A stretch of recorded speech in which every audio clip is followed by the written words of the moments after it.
GM. Welcome to the weekly roll-up where we run down the top Web3 news from the past week to keep you up to date and ahead of the crowd.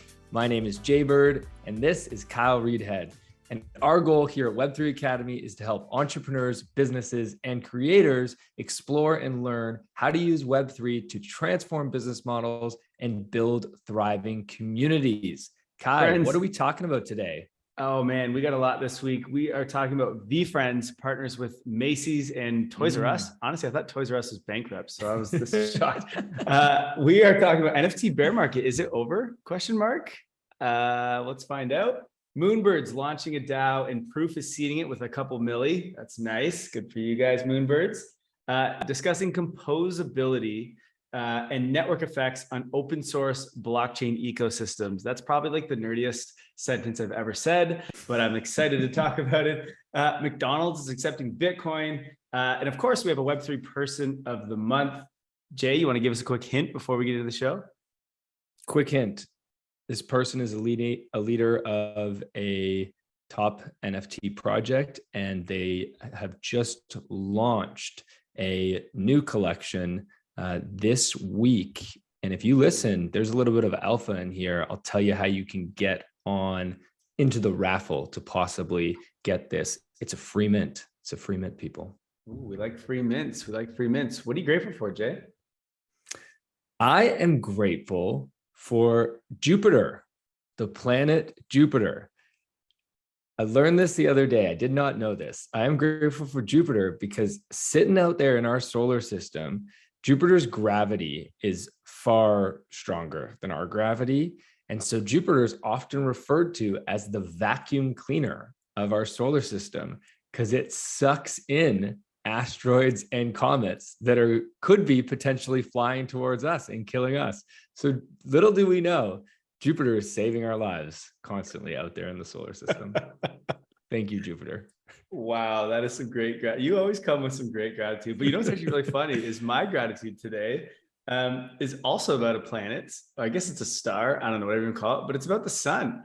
My gratitude is sunrises and sunsets. So I'm in Madeira, Portugal, which is this beautiful island. And just the other day, a couple of friends and I, we hiked up a mountain. We watched the sun rise over the clouds, which was super, super cool, over the ocean and the clouds. And then we moved into our place here that I'm in now, where we could watch the sun set because it's on the other side of the island, and we watch it set over the water. And so I got to see it both one day. And I was like, oh, this is fantastic. But I love sunrises. And I'm pretty sure the sun is much, much bigger than Jupiter. And it also does what you're saying, because its gravitational pull has got to be even bigger. So we're on the same page today. We're connected. We're aligned, Jay. Always aligned. Always aligned. Now, before we get into this news, before we dive into this episode, let's just take a quick second to hear about our favorite sponsor. And yes, our only sponsor, Lens Protocol. We'll see you in 2 seconds. The future of social media is here, and that future lives in Web3 on top of Lens Protocol. Web2 social platforms are broken and ripe for disruption. You see, the epicenter of social media is the creators, and yet they are the most neglected. Web2 platforms like Facebook, TikTok, and Instagram are all essentially robbing creators of their worth. Creators are a new type of entrepreneur, forming new types of businesses. Yet with Web2 platforms, creators don't own their content or their profiles, and that's their product and business. Instead, they are tied to the platforms they choose to create on. Well, just like how crypto is freeing us from banks, Web3 is freeing us from these centralized platforms. On Lens Protocol, creators own their content, own their profile, and even their social graph and followers in the form of NFTs. This allows you to move freely from one social application to another with your content, profile, and followers moving along with you. Lens Protocol enables self-sovereignty for your social graph and interoperability across the internet. At Web3 Academy, we believe this is the future of social, and that's why we partner with Lens to ensure that the path of social media is heading in the right direction. Visit lens.xyz to learn more today. All right, friends, we are back, and it is time to dive into the top news stories of the week. And the first one is a big one. I'm excited about it. Gary Vaynerchuk, my boy, someone I've looked up to and followed for a while.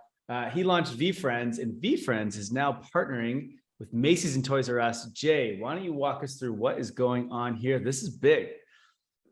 Yeah, this is really big in the let me just categorize this first, because I think one thing, Kai, and you are really working on as we train and teach our listeners about how to use Web3 in their business is trying to understand the different business models in Web3. And so VeeFriends from the beginning has fallen into this IP business model.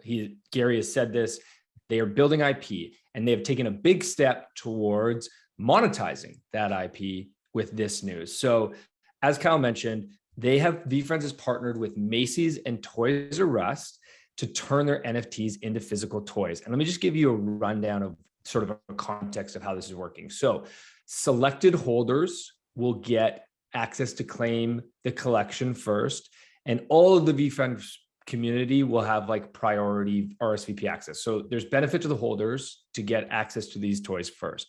Here's how the IP licenses work though. So the holders of 6 chosen characters, so 6 characters out of, actually not sure how many total characters there is in the VeeFriends collection. I think it was 200. No, I thought it was 200 and something characters. Maybe there's different versions of those, but I thought it was 200 but different versions. Okay. Yeah, okay. So of those 200 something characters, 6 were chosen, and they will receive the benefits of basically their character being turned into a toy. You can see on screen here, I've got a giraffe VeeFriend that is one of the characters that's been turned into a toy. So there's going to be 2 series of these toys. Series 1 is a 10-inch plush toy. So like a soft toy. And then series 2 is a 6-inch figurine toy. And additionally, all 10 characters in series 1 and series 2, there will also be a blind box of 4 additional characters that come out in a blind box. And they'll all be eligible for an exclusive. So if your character, your NFT is used as one of these, then you get I don't think you get this, but you're eligible for an exclusive 30-minute token gated video call with Gary Vaynerchuk himself, where it's specific to, this is the collection looking to, give value back to their token holders, right? And reward them. Some other, Kai, you want to jump in here? You want me to keep going a little bit more context? No, keep going. You're doing a great job. Let me give a little bit more context, and then I would love to hear your thoughts on this, because there's just so much to unwrap on using NFT IP for toys. Some other things that they're focused on. Unboxing is a big thing in the toy industry. It's a huge part of basically the user experience of buying a toy. I mean, if you think about it, there's actually, whether you think about like a collector, like baseball cards, right? You open that pack and what's inside, right? So sometimes there's this, and Gary Vee is doing this, sometimes there's this blind box, right? This idea of like, you don't know what the toy is. And then other times you do know what the toy is and you're buying the toy. And so they're playing with that, which is interesting. They're doing this unboxing, but they're taking that to the digital first. And the way they're doing that is each collectible or figure has a printed QR code that will lead the owner to a 3D animated experience, right? So you can have a digital experience as well as a physical toy experience. And then if we sort of step back for a second and look beyond this toy collection, there's a real macro trend here. We're very early, so I don't really know if I can say this is a trend yet, but I think that there is a key signal happening right now that toys might be one of the next big plays for NFTs. And there's already some, let me give you some stats here. So, but when you say toys, do you mean digital or do you mean physical? Yeah, so I mean both. Basically. Yeah, right. Right. So this concept of buying an NFT as a toy, and you get a toy-like experience. And there's another company, Cryptoys, that is really focused on that and building this out. But essentially, you buy the NFT, you make the digital experience the same. You unbox it, it's fun, it's like a family event. Your kids and the parents sitting around the computer, you all enjoy this feeling of interacting with this toy. And then there's this second step, which is the phygital idea of, okay, now you can like burn that NFT and we'll mail you an actual toy. And there's lots of projects playing with in between. Kai, what's your take on VeeFriends and on this NFT toy play? I mean, I got a few things here. One, I mean, I love it. I think it puts NFTs in the mainstream. When something becomes physical, it becomes more real to people, right? And so I think a lot of people, you know, hate the word NFT and they hate NFTs, and it's hard to hate these. Like I'm looking at a little toy giraffe and a little toy, you know what I mean? Like these little characters that they created. So like, I think it starts to bring people around and go, oh wait, these are NFTs. Like, okay, they're not so bad, you know? And then also, I mean, being in Macy's, one of the biggest, I think, department stores in the world, you know, I think this is a huge, just kind of marketing play for the whole ecosystem. So I think that's definitely a good thing. Toys R Us, I actually, when I read that, is Toys R Us not bankrupt? I don't understand. How they're still, is that just in Canada maybe? No, they did go bankrupt, and then I think they got stayed? Saved. Okay, I think they got that saved. Yeah, that was the crazy thing. But I think toys are huge, and there's a couple things here. So the phygital thing you mentioned, I think, is great, right? They get the NFT, they can get the physical one, play around with it. But I think what's happening is like most kids are actually playing digitally anyway, right? They're playing in games with their friends and Roblox and things. And so if you can start to use these in these games, then there's so much value, so much utility to that toy, where instead of them playing in their room, they're on their iPad and they're playing with it somehow, right? I think the other, like to take it a step further, and we're not at this point yet in terms of the tech, but just thinking of the metaverse style things when we read, what's his name's book, is Matthew Ball, that's it. Thank you. Is once they have VR and they can actually like go and hold that toy in the digital world, like I think these things are going to be amazing. And kids, like, they don't even need to go play it in their room now. They can literally do it in their VR system. So I think that's really cool. But I think the biggest take here is I got a feeling that VeeFriends is going to drop a movie soon. And it's going to be some kids movie taken on Disney and Pixar. It's going to be that style of movie. And I think it's going to be huge. And I'm pumped to see it. I'm pretty sure that's what Gary's been talking about a little bit.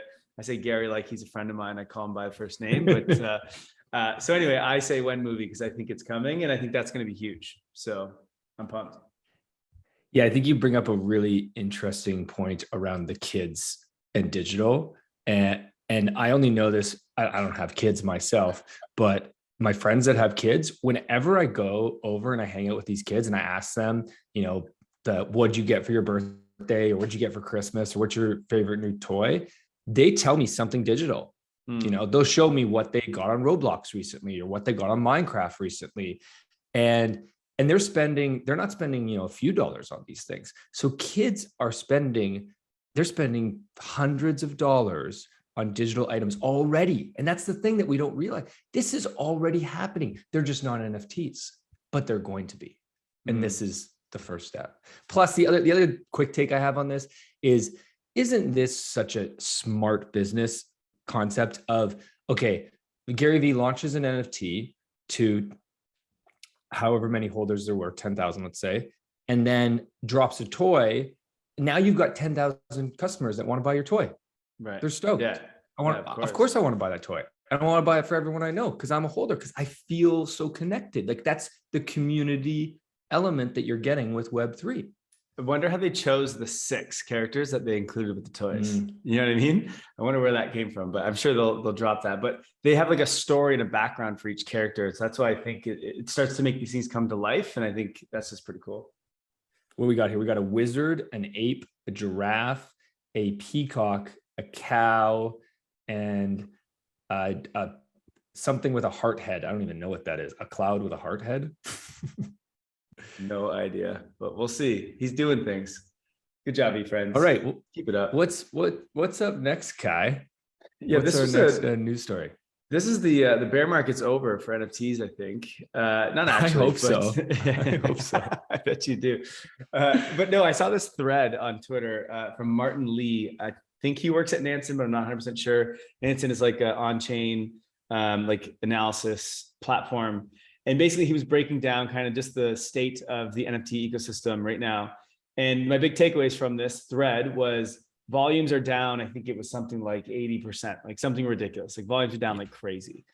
We talked about this. I think it was down like 99% on OpenSea. He kind of said it wasn't actually that bad. They didn't have their data correct, but it's bad. And so that tells me, okay, speculative mania is over. Cool, get that. We've been talking about that for forever. What was interesting in this thread though is transactions, both on Ethereum and Solana, are at all-time highs. And so that was a little bit mind-blowing, right? So volumes is the transaction, is basically the amount of money that's getting traded. Transaction is just like everything counts as one kind of thing. And so this tells you that, okay, speculative mania is over, but more businesses or games or whatever are using these NFTs, and they're using them at these low cost or potentially even free NFTs. And what's even more interesting is the Ethereum numbers, which are at all-time high currently. This is not even including any of the layer 2 data. And when I think layer 2s, we have arbitrum and optimism, not very big on the NFT side of things yet. Immutable though, massive. So many games on there, so much utility. They're like one of the top blockchains in terms of transactions. So the all-time high here is way higher than anybody thinks. We're just not actually looking at the numbers properly. And then I think about Polygon and what's going down on Polygon that's not being put into this stuff. Well, we have Lens, for example. So the way that all of these, if you want to scroll down, just show the chart here, but the way that all of these charts are looking at volume and transactions is via secondary sales on marketplaces.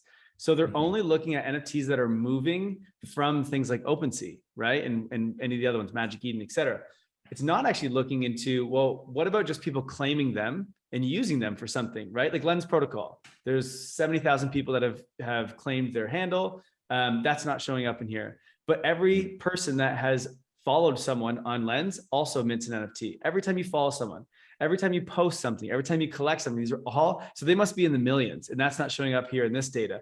Then you have Ticketmaster. We talked about Ticketmaster a couple of weeks ago. They are on the Flow blockchain, I believe. Yep. I was talking to someone and they were saying that Ticketmaster's already minted 10 million NFTs this year.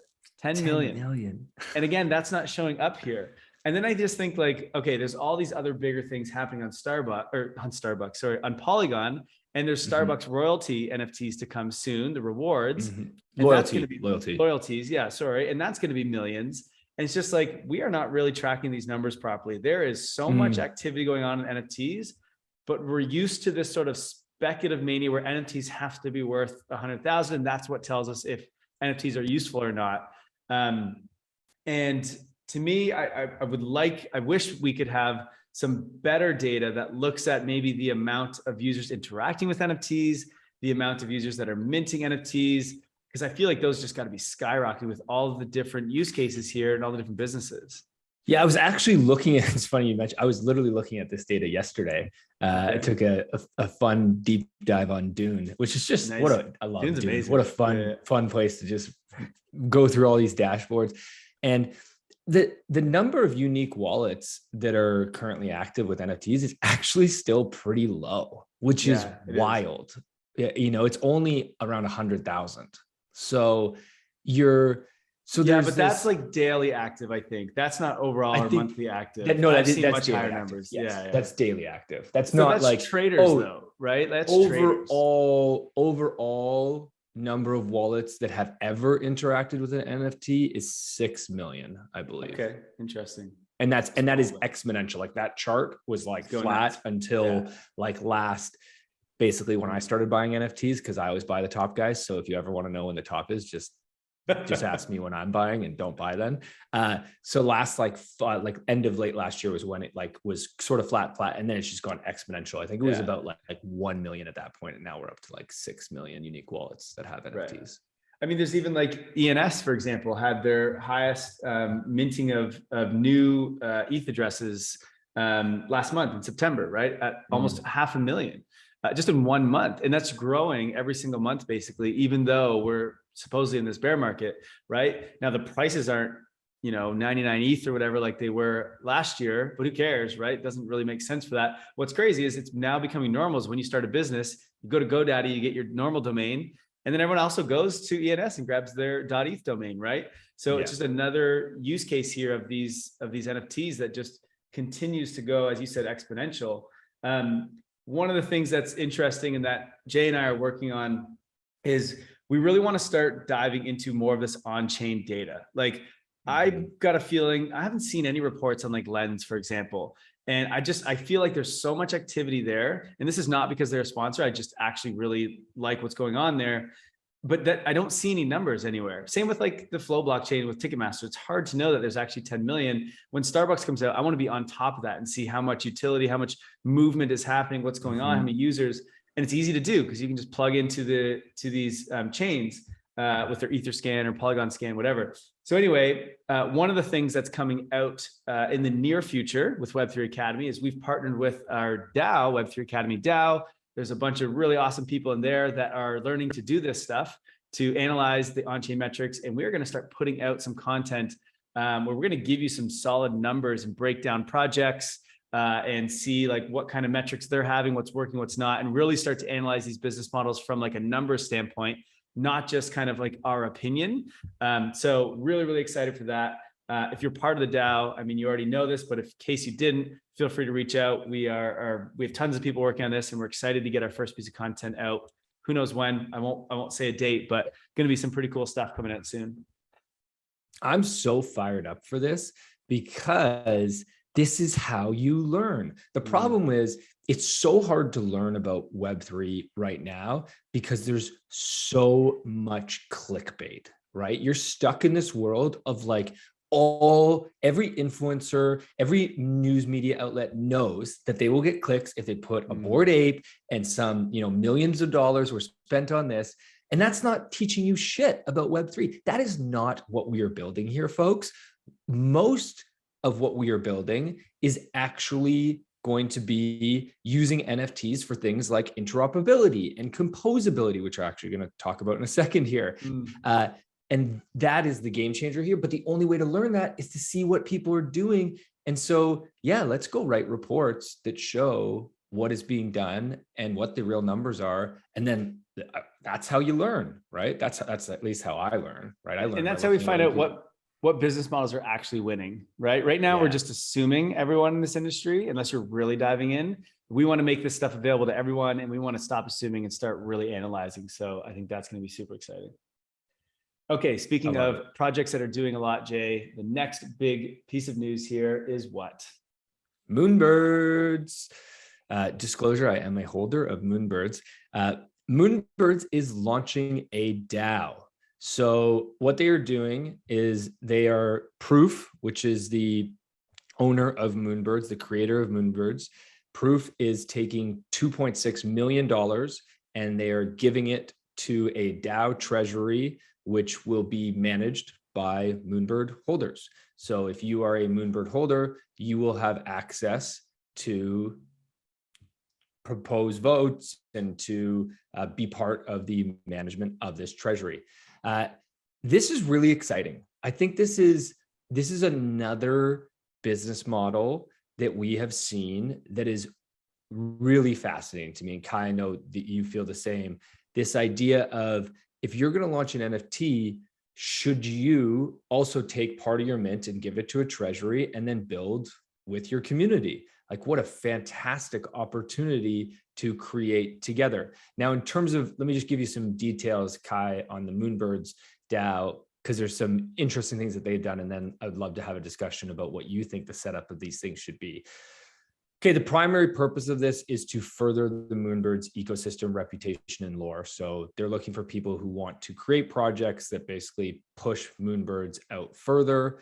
And what's interesting is the DAO will enable the Moonbirds holders to endorse projects with trademark rights around the name Moonbirds. So I didn't realize this, but when Moonbirds went CC0 about 2 months ago, the CC0 was for the art. So they took the art and they made that open source. Anybody can use it and reproduce it, but that doesn't include the Moonbirds name. So the Moonbirds name is not CC0. That is trademarked. So what can happen is, if somebody wants to use the Moonbirds name, what they'll be able to do is they'll be able to go to the DAO and say, hey, I want to use the Moonbirds name to go do this project. I want to go create a metaverse of, or a game using Moonbirds. And then the DAO will be able to vote and say, yeah, sure. You can trademark the Moonbirds name and use it in your project. So that I thought was really interesting. The other thing that's interesting is the manner in which they are seeding the capital. So let me just find the details here. Okay, yeah. So they are 2 million in ETH from Proof, which, let's be clear here, Proof, they raised, I think it was 250 million in ETH off the mint. And then they've done about 500 million in secondary sales since the mint, which they take a royalty on that. So, and Proof has raised 50 million from VC. So Proof is very well funded. Yeah. Bull market vibes, eh? Holy, very bull market. Try vibes. doing that these days. Oh my God, no chance, no chance. I wonder, will this ever happen again? I'm not sure. Not at this level, I don't think. So what they're doing is they're taking 2 million in ETH, putting it into a treasury. Then they are also taking Proof held back certain Moonbirds in their own wallet, and they're giving, I believe it's 10 of those Moonbirds into the treasury. And then they're also taking 500,000 US and buying the floor of Moonbirds currently. So they're going to buy like 30, they think it'll be about 37 Moonbirds that they'll buy for 500,000 US. And those Moonbirds will also go to the treasury. So what it means is the treasury is not just managing ETH and dollars, they're also managing about 40 to 50 Moonbirds that they'll be able to decide, like, do we keep those? Do we sell those? And obviously, if you have Moonbirds, those you can stake those, and there's rewards for staking. And, so it's a question of where the value is, right? Like, would you rather sell those and have the cash or the ETH, or would you rather keep those? And so it's interesting to think about DAO treasury management as well. And then one more thing, Kai, and then I'll let you jump in. The other interesting thing that they did here is, okay, so you think about so you give this money to the treasury, and then you hand over voting rights to the NFT holders, and that's the way they're doing it. Basically, there's going to be, this hasn't launched, by the way, this is just their announcement that they're doing this. You'll be able to log in, or token gate, I should say, into a site to prove you have a Moonbird NFT, and then you'll be able to access the voting and proposals and whatnot. In the beginning, they are holding back some rights around voting. They're basically holding veto power in the beginning, which is very interesting. So they're saying, you guys have the control of this treasury, you guys can vote, but if we don't like what you are doing, we can veto it. So that's for like a certain period of time, or for how long? That the way I understand it, I haven't seen a time frame on it, but it sounds like, so Nouns did this in the beginning. Nouns also did this. And as I've heard, I don't think they ever really necessarily take away the veto rights. I think they kind of hold it forever, but it's like an agreement that, okay, we haven't used it, we're never going to use it type thing. Or eventually they might change it. I mean, I don't hate that. Like, they are putting a lot of money into here and a lot of effort into this. And like, sometimes you just, like, if they're the visionary, and they're the ones funding it, and they're the ones kind of creating a lot of this and kind of pushing this thing forward, like, sometimes they might need to step in just in case. It's an experiment. When's the last, like, we haven't really done a lot of building these massive businesses with, I don't know how many people are going to be in this DAO, but was it thousands? 10,000 Moonbirds holders, plus there's going to be Moonbird Mythics, which is their next collection that's airdropping to holders in like the new year. So you're probably talking like 10 to 20,000 people. Right. I think the big thing is people understand, like, we don't really have a lot of precedent of building a business with 10,000 people together, right? That are all strangers around the world. So like, as someone who's going to go and say, hey, we're going to put millions of dollars in here and put a lot of effort into building this thing, like, yeah, maybe I might need some veto power for a little bit here just to make sure we're doing the right thing. I don't mind that, to be completely honest. But what I would hope happens is once they go and things start rolling and they're confident in this DAO, like, they should step up and be like, okay, things are rolling, like our veto power goes. I don't know. Yeah. We'll see if they do that, but that's kind of the way I would like to see it. Let me ask you this question, Kai. If you were to drop an NFT, and let's assume that it sold out and it did well, would you put a portion of the funds from the mint or from the royalty towards a DAO? Yeah, absolutely. I think you kind of, I don't really understand why you wouldn't do that. So like, to me, it's like, if you're going to launch an NFT to build a community, right? You make that money up front, and then it's what, like, are you just going to basically take that and then the community does what, right? Like, is that it? Or for me, the reason you launch an NFT is it's ownership. You want to incentivize your community to help build with you. And if you don't then share that treasury with them, now, I'm not saying you have to share all of it. I think that's a terrible idea. You obviously have built up this audience, built up this community. You've probably been doing this for years. If you were able to sell out something for 10,000 with 10,000 people, so like you should be rewarded for that. But I think X%, and I don't, depends on many factors, should definitely go to funding them to get started and rolling. Absolutely. I mean, there are many ways you can do it, and I've actually just written a very the deepest of dives on tokenizing communities with NFTs. It's a 3-part series. The first one comes out actually on Monday. And I actually break down all the different ways that you can tokenize communities and the different business models and what makes sense. And it's very, very interesting. So I actually have a lot more to say, but I'm going to save it for that because there's so much at stake here. And there's so many different ways you can do it. But to me, the whole point is you need to align the incentives of both the creator and the community. And so, but the thing is, if you give away 100% to the community, you no longer align the incentives because now the creator has just lost their entire business. So that doesn't make sense either. So there's this spectrum that I think people need to understand. And this is cool. I like that they're holding on to the Moonbirds NFTs as their treasury because that, again, aligns incentive, right? So that's really cool. I don't know. There's a lot at play here. And what we've seen is we've seen a few different models. We've seen 50-50, where NFT projects have done 50% to creators and 50% to the DAO. We're seeing Moonbirds, where they're announcing it later and they're seeding the DAO. We've seen Bored Ape Yacht Club, which launched ApeCoin and then built a DAO off of ApeCoin. So we've seen different models of this. Nouns is another example, but I think that the framing that I have in my head is it's probably somewhere between 10 to 50% that makes sense to give to the DAO. That's sort of the range that I keep seeing, but exactly how you do it depends upon what you're trying to achieve. But you nailed it, Kai. It's all about aligned incentives. I'd love to hear from our listeners.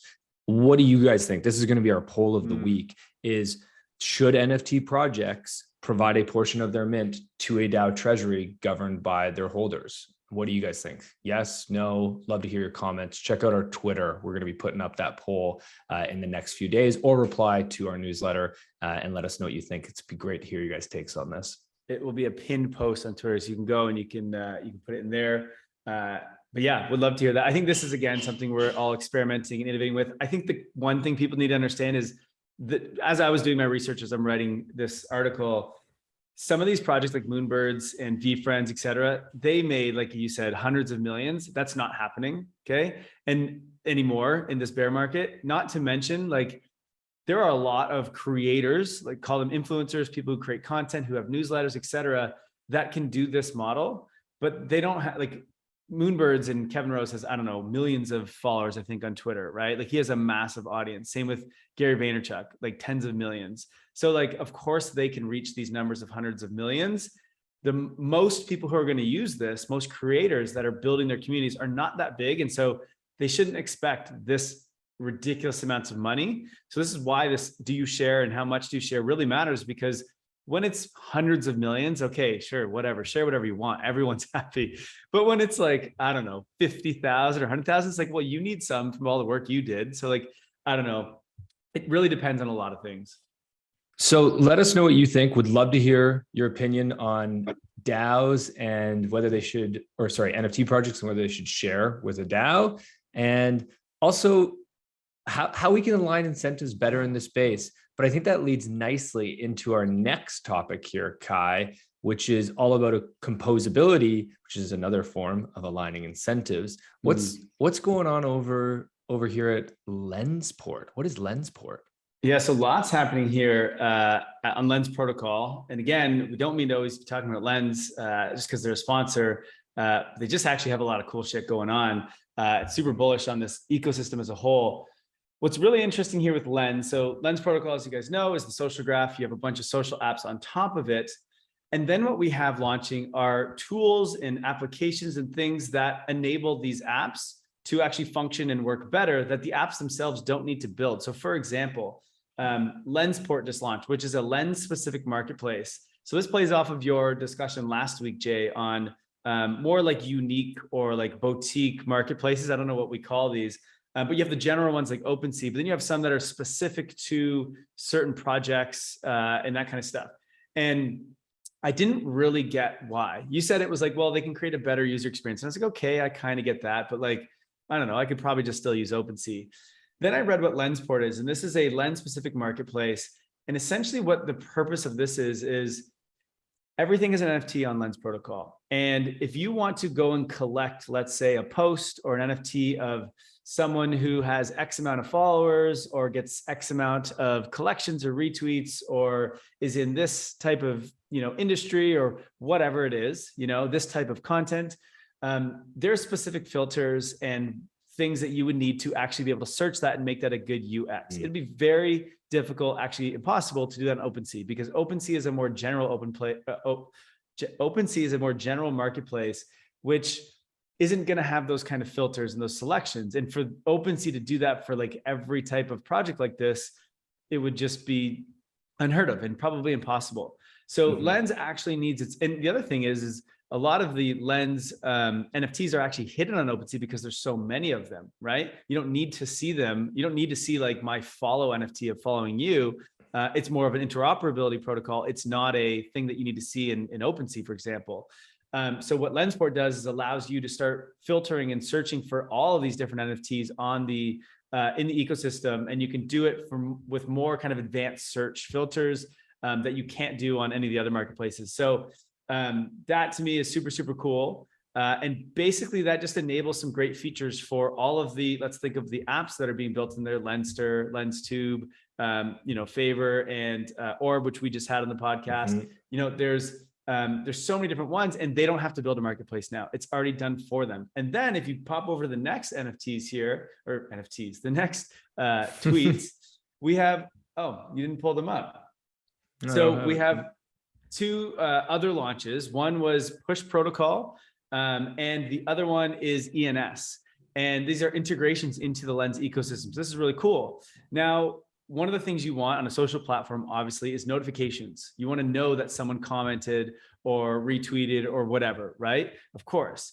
But what's crazy is Lens didn't even need to build that. Someone else has built that called Push Protocol. And that is now integrated into Lens. So all of a sudden, this is, by the way, EPNS, who we actually had on the podcast, I don't know, a couple months ago, they've changed their name to Push Protocol. And so now what's cool is none of these apps needed to build the push notifications feature. It's already built for them because it already exists in the Polygon ecosystem and they can just plug that in. That's composability, right? Then you have ENS, which is a way that we sign into different applications and it takes our display name, it takes our profile picture, et cetera. Well, instead of having your ENS and your Lens, you can now integrate those together. And when you sign in with your ENS, it now displays your Lens name, your Lens profile picture, your Lens cover photo, et cetera. So again, we're sort of integrating all these different tools together. And really the idea here is that this is an ecosystem, right? And if we think of network effects, every time that a new project is built on top of Lens or on top of Polygon, because they're all, integrate with one another, it adds more value to every single one of those businesses or those protocols that are already on there. And so this is just this cool kind of like positive feedback loop that's happening on Lens is every time a new project comes, it lifts up all the existing ones that are already on it. And this just keeps happening. There's already over 100 apps being built on there. So to me, and this is the same scenario that happened with Ethereum and why it grew so much is these network effects of more developers, more projects, more tokens, et cetera. And you're starting to see this on Lens and there's going to be other ecosystems that do the same thing. And so it's just something to watch for, because that's really how this ecosystem is going to play out. It's very interesting. Yeah, I think the power of interoperability and composability, I mean, those are two words that are sort of, they're new, right? We haven't really used, I mean, they're obviously words that apply to many other industries, but they're supercharged in this Web3 world in a way that we haven't experienced before. And quite frankly, in a way that we're only scratching the surface, right? Like this is, it's hard to, because we don't yet have, hundreds of millions of wallets and hundreds of millions of people using this. We're not seeing all these composability benefits yet at their full scale. It's like one of those, like we're in that like cold start problem, right? Where, well, it's fun to build, but we need the users and we can't really do a lot of things until we get the users. But I think they're clearly showing with this composability and integration with ENS and with push, the power of network effect, but also the marketplace thing gets me really excited, because I just think that if there's going to be trillions of NFTs, which I believe there will be, how are we going to discover those NFTs? I stand by it. There's going to be trillions of Ethereum NFTs, bullish on Ethereum. Oh, what? This is 2 episodes in a row where you've done this. Done this. You make it sound like I've sinned. I mean, I feel like back in the day, I always was talking about Ethereum, and everyone was chirping me for it. So I don't know. But anyway, maybe I should say that there'll be optimism NFTs, or there'll be Arbitrum NFTs. There'll be layer 2 NFTs. Right. But if there's going to be trillions of NFTs, then there's this, how are we going to discover those NFTs? How are we going to curate them? How are we going to, interact with them in a friendly user experience way? Well, there's going to be marketplaces, but marketplaces aren't just going to be for selling. Like, I think that's a key thing. They're not just going to be trading and selling. They're also going to be for the purpose of just discovery and searching, the same way. Like, think about search, right? And like SEO and Google. Well, how are we going to search NFTs? Marketplaces are going to play in that. I'm not even sure. I'm going down a little bit of a thread because my mind is so excited about this. What happens when there's trillions of NFTs? But yeah, I think Lens is just really demonstrating for us the power of building together and how much that can create. Absolutely. Open source part. I mean, it's not necessarily a blockchain thing or a Web3 thing. It's just open source. It's just thankfully Web3 has, predominantly been open source, whereas Web2 chose the other route. All right. What's our last big news take of the week, Jay?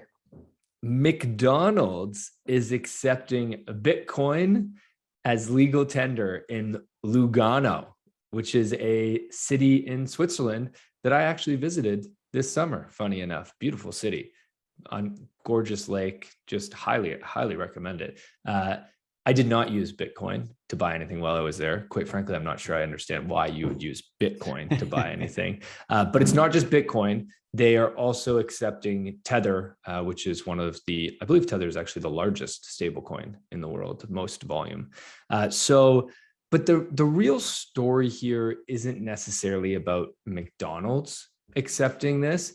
It's more what Lugano is doing that is very interesting. So Lugano as a city and I mean, this is so Swiss. The Swiss are known for being leaders in the banking world and being a country that a lot of people go to for their financial needs.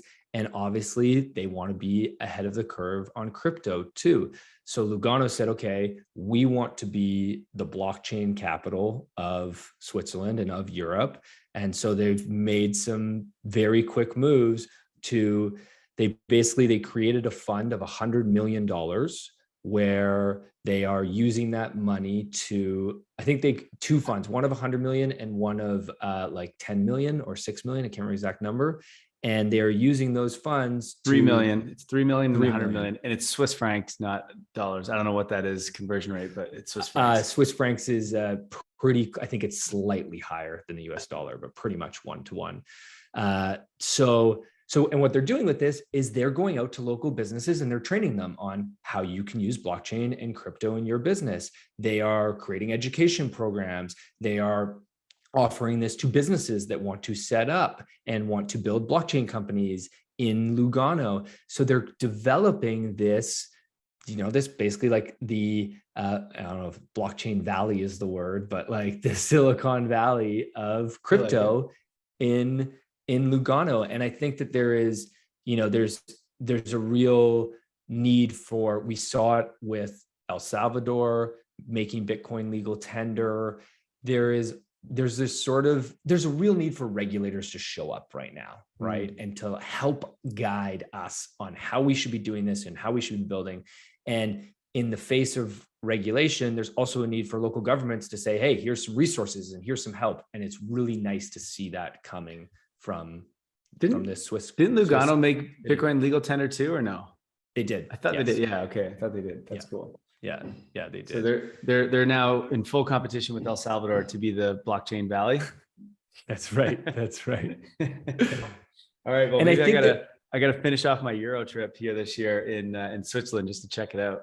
Although I wouldn't buy a burger at McDonald's, first of all, and then I wouldn't do it with Bitcoin, second of all. I love McDonald's. I'm such a sucker for McDonald's. I just love it. It might have something to do with the fact that I'm tall and skinny and my metabolism works so fast that I could eat McDonald's every day and never gain a pound. But let me give you a quick take on this. You actually are also tall and skinny, but you're more fit than I am.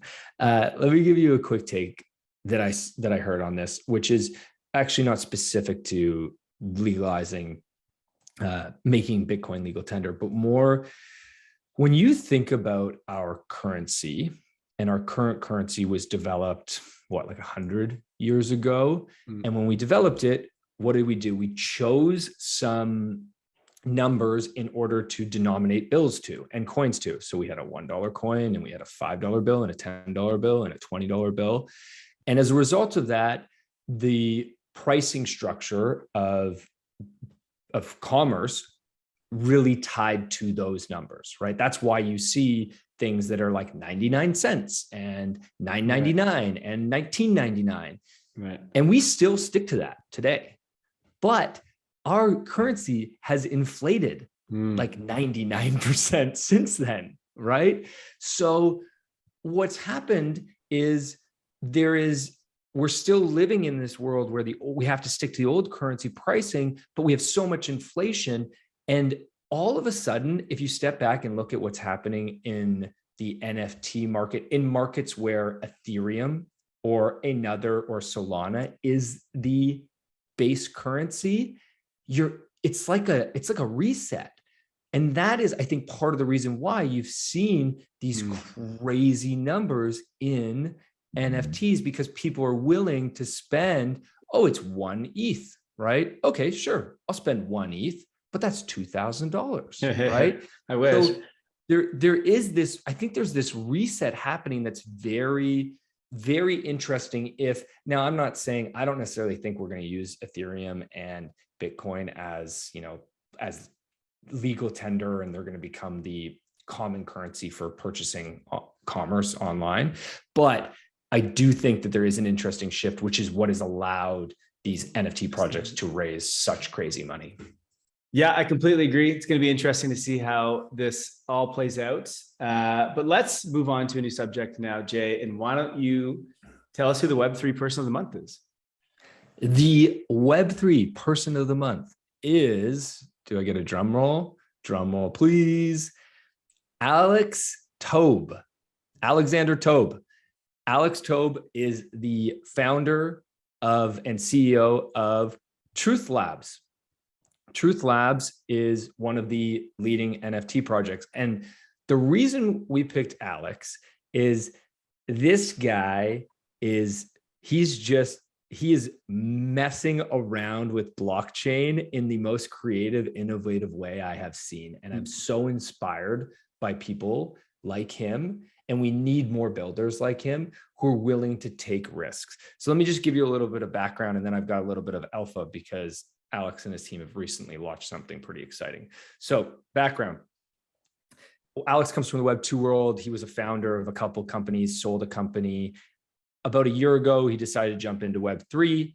He started the Illuminati project. He started Truth Labs, which is his corporation. And out of Truth Labs, they launched the Illuminati project, which was an NFT that they launched at the beginning of the year. I think it was in January of 2022. 8,128 collection. Sold that out for, bull market vibes. I think it was like 0.2 ETH or something like that. Okay. And split it with the DAO. Did exactly what we were talking about earlier in the episode, 50% to the DAO, 50% to the creators. Out of that DAO, they have started to do and build really cool things. Truth Labs also launched Goblin Town, which was a really successful NFT that came out in April. And I think one thing that's really impressive is these guys are building in the bear, right? And they've consistently launched things in the bear. So here's what happened. Out of the DAO, they're starting to, get ideas. And this DAO, I believe that they have like a weekly DAO call. Everybody can attend and learn what's going on and make proposals. And so one guy in the DAO found a smart contract that predates CryptoPunks. So it was an avatar project that predates CryptoPunks. And so they looked into this, and basically this creator, too early, right? This was too early. Nobody was into this stuff yet, but they said, okay, do we want to try as a DAO to resurrect this project? And so they came up with a code name OPP, which is just a great code name. OPP, you know me, got great rap vibes. And OPP stands for Operation Pre-Punks. And they've been working on this over the last few months, and they have just launched this project. And so they now have released the actual name of this project. So the name of this project is Crypto Face. And the way it's a terrible name, no? It's a pretty basic name, but these guys are so good at branding. So I'm sort of surprised. It must have to do with, let me tell you about this project. It must connect to the project itself, or maybe the original name, although I'm not sure what the original name was. So the way this project works is, and this is where it's so fun to see people that are innovating with smart contracts and experimenting with them. So this original project was never minted out, but the idea was like it was a build your own avatar. Okay. And then when you built your own avatar, you could then like mint it onto the blockchain. And apparently this project was so old that the original website, this is in 2017, they actually asked you to enter your seed phase directly into the website. So what Truth and Illuminati DAO did was they've resurrected Crypto Face, this project, and essentially it's this, idea of, is this the first profile picture project? Is this the first digital avatar project predating CryptoPunks? Now, CryptoPunks wasn't really meant to be a PFP project. It was more of an art project. It was a sort of a political statement at the time. So a little bit different. But what's cool is when they built the new smart contract. So right now you can sign up for a raffle on pre-mint.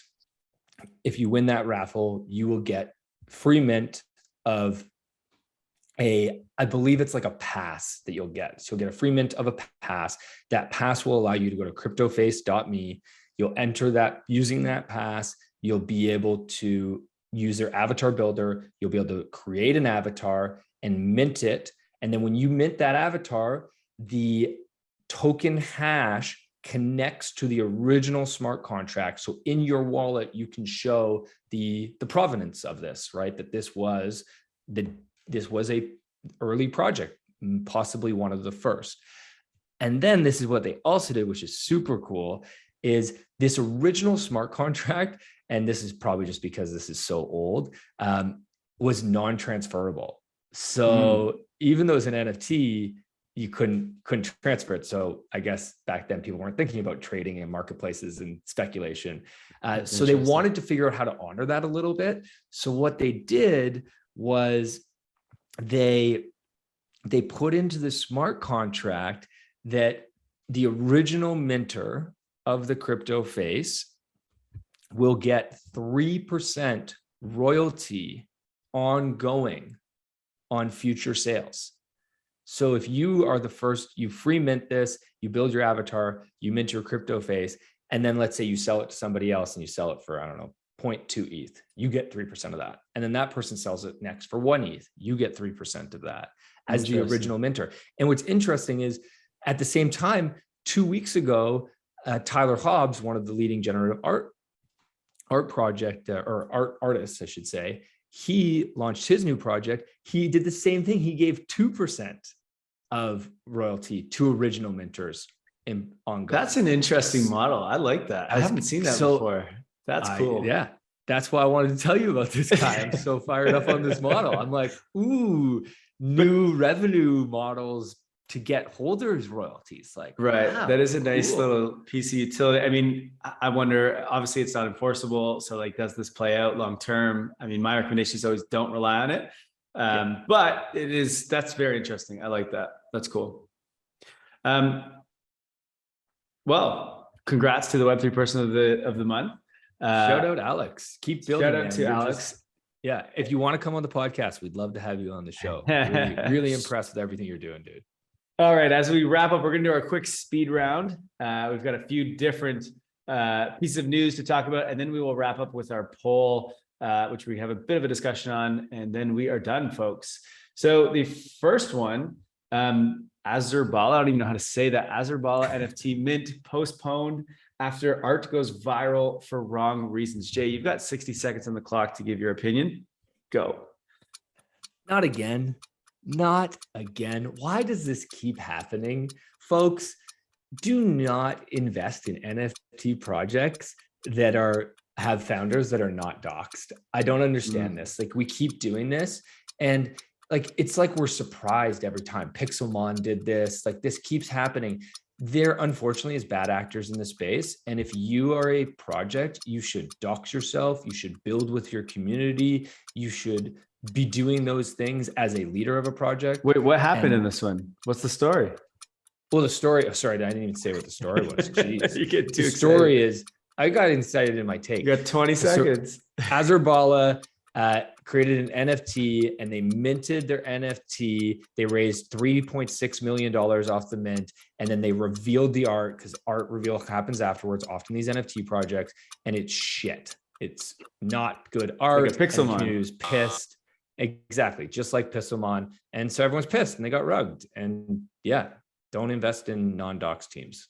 Somehow you made that in under a minute. Well done. Or close to a minute.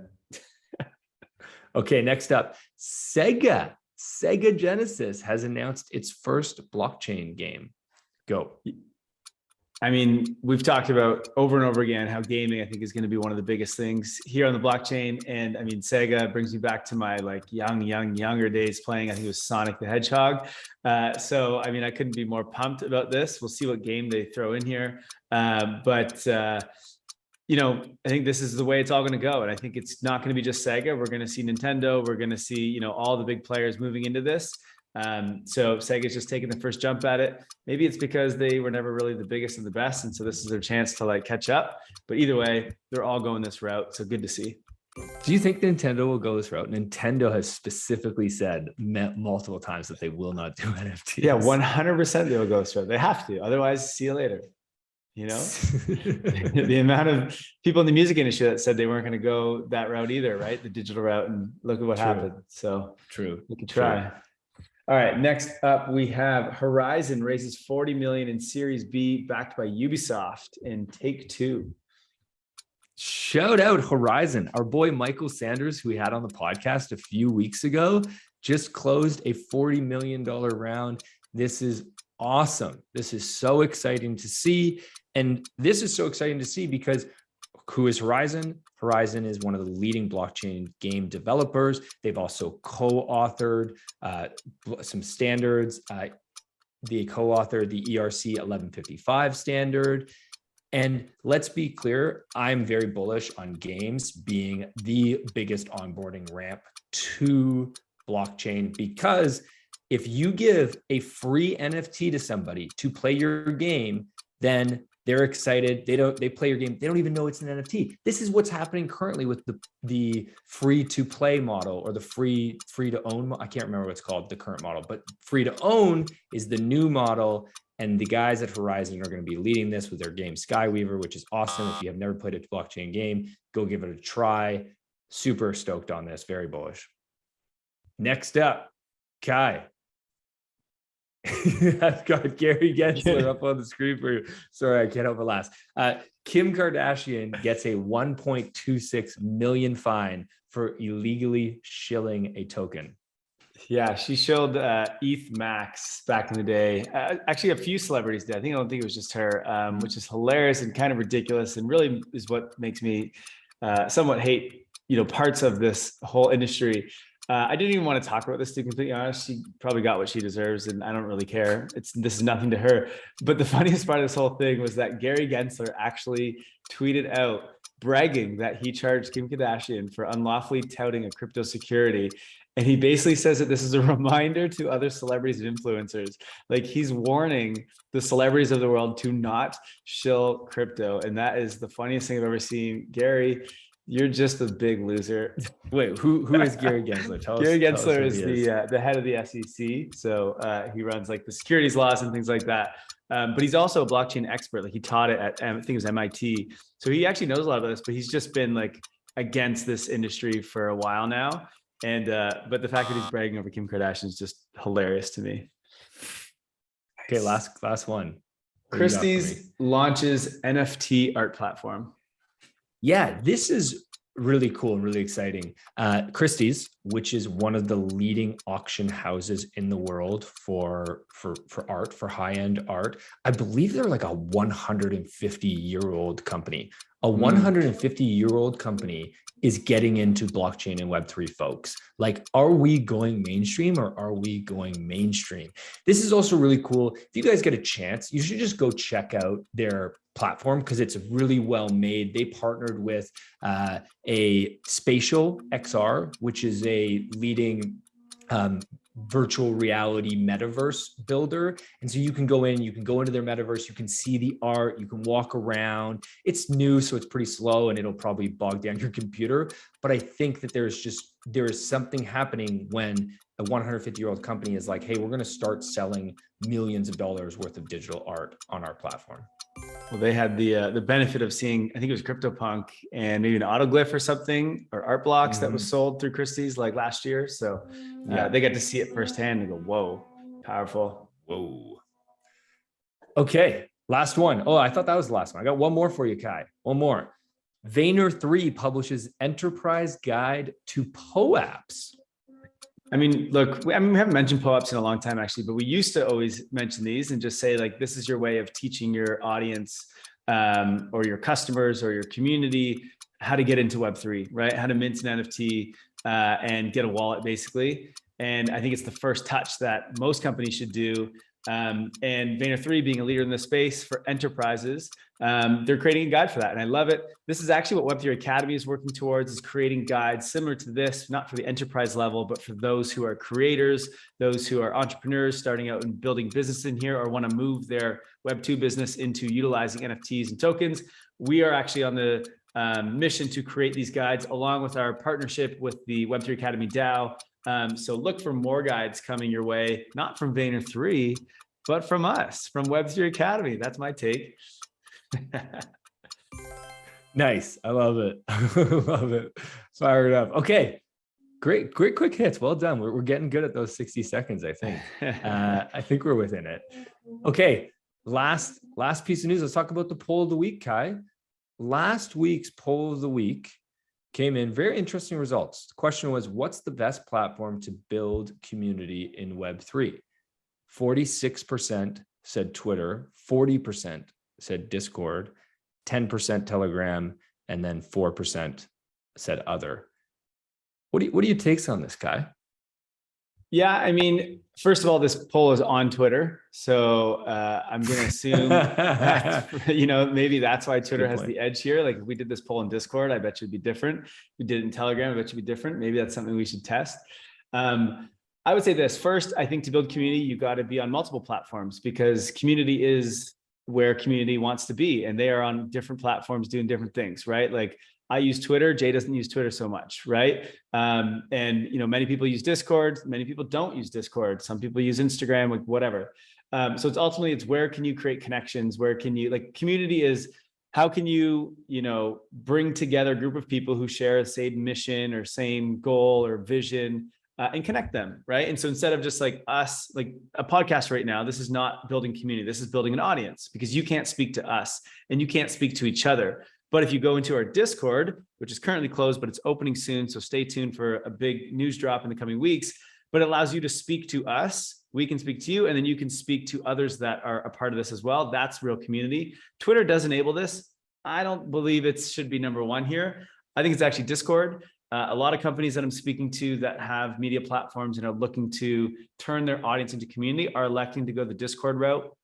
I do think a lot of people believe that Discord is too difficult, which it is. There's just a learning curve, and they are building in some amazing features to enable community. I think the key thing is you just really got to understand how to set it up properly. But I'm big on Discord. I don't think Telegram is a great place for community. It's a great place for announcements. Like, I don't know. To me, you can't scale community in Telegram. Discord and Twitter, though, definitely the two best. Reddit would be another great one. Yeah, it's a great point of the difference between an audience and a community, but I agree. I think that in order to build a community, you need somewhere you can interact with people. It needs to be one-to-one, and it's difficult to do that on Twitter. You can do it a little bit with Twitter Spaces. Either way, happy to see how many people are voting on this because everybody wants to build community. And that's what we're all about here at Web3 Academy, is building community. So thanks so much to all of you guys for listening and being a part of our community. Once again, our poll for next week, as a reminder, if you want to participate, check out Twitter or reply to our newsletter. Should NFT projects provide a portion of their mint to a DAO treasury governed by holders? And take it a step further and reply with what % you believe. You can just comment on the pinned post and let us know, or you can do it in the newsletter. That would be amazing. And once we open the Discord back up for all of you beautiful, amazing people, you can actually just do it in there. But give us a little bit of time until we make it just right and perfect for everyone. That's a wrap. Kai, I love you, man. Love you too, brother. Thank you. And that's another episode. We'll see you guys in the next one. Thank you so much, everybody. Take care. Thank you for listening to Web3 Academy. We hope this helps you along your Web3 journey. And if it does, please share this episode and subscribe so you don't miss the next one. Nothing in this podcast was financial advice. Crypto and Web3 can be risky. You can literally lose it all. In fact, if you invest on account of what we say, you probably will lose it all. So don't do that. In all honesty, the point of this podcast is to remove the noise of markets and price and focus on utility and implementation anyway. So you should not take any of this as financial advice. Thank you, friends, and see you in the next one.